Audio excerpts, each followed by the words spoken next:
आज हम बात करेंगे बिहार की उस सियासत की जहां हर दिन कोई न कोई नया बयान, कोई न कोई नई चाल और कोई न कोई नया खुलासा सुर्खियों में आ रहा है।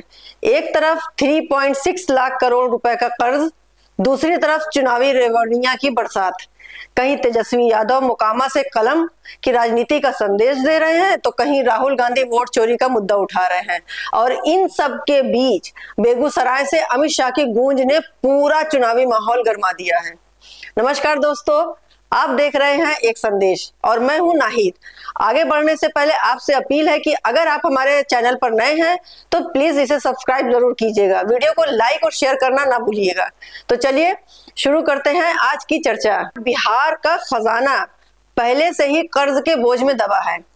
3,60,000 करोड़ रुपए का कर्ज, और अब चुनाव आते ही पार्टियों के वायदे और ये बोझ और बढ़ने वाला है। विशेषज्ञों का कहना है कि अगर ये घोषणाएं हकीकत में बदल गई तो राज्य पर और 2 लाख करोड़ का बोझ बढ़ जाएगा। यानी जो बिहार पहले से ही संकट में है वो और गहरे कर्ज में, दलदल में धंस सकता है। लेकिन नेताओं के लिए ये वायदे जनता तक पहुंचने का सबसे आसान तरीका है। तेजस्वी यादव और मोकामा की राजनीति। इसी बीच तेजस्वी यादव का बयान चर्चा में है। मोकामा, जहां कभी बंदूकें बांटी जाती थी वहां अब मैं कलम बांट रहा हूं। सोच के साथ हम यहाँ आप लोगों के बीच आए हैं। यहाँ लोग बंदूक बांटने का काम करते हैं मोकामा में।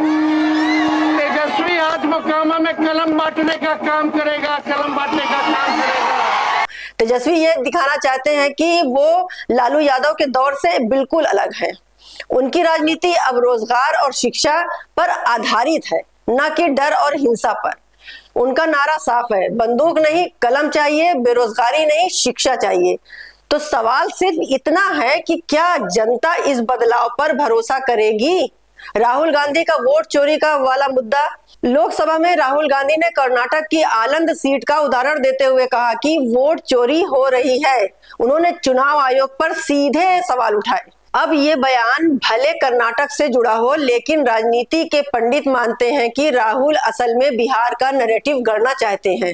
अगर विपक्ष वोट चोरी का मुद्दा जनता के बीच जोर से उठाता है तो वो खुद को लोकतंत्र का रक्षक दिखा सकते हैं। यानी राहुल का यह खुलासा बिहार चुनाव में बड़ा हथियार बन सकता है। बेगूसराय का संदेश और अमित शाह की एंट्री। गृह मंत्री अमित शाह हाल ही में बेगूसराय पहुंचे। यहां उन्होंने 10 जिलों से आए करीब 2500 कार्यकर्ताओं से मुलाकात की। दोस्तों, ये कोई साधारण दौरा नहीं था। बेगूसराय बीजेपी का कोर इलाका है, लेकिन यहाँ गुटबाजी और नाराजगी बढ़ रही है।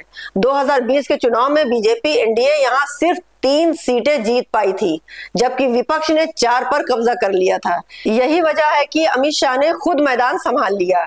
उनका संदेश साफ था, गुटबाजी खत्म करो, कोर वोटर्स को साथ लाओ और चुनावी किला मजबूत करो। बेगूसराय से निकला ये संदेश सिर्फ इस जिला तक सीमित नहीं रहेगा, बल्कि इसका असर आसपास के जिलों और पूरे बिहार की राजनीति पर पड़ेगा। 3 तस्वीरें एक जंग। तो दोस्तों, तस्वीर साफ है।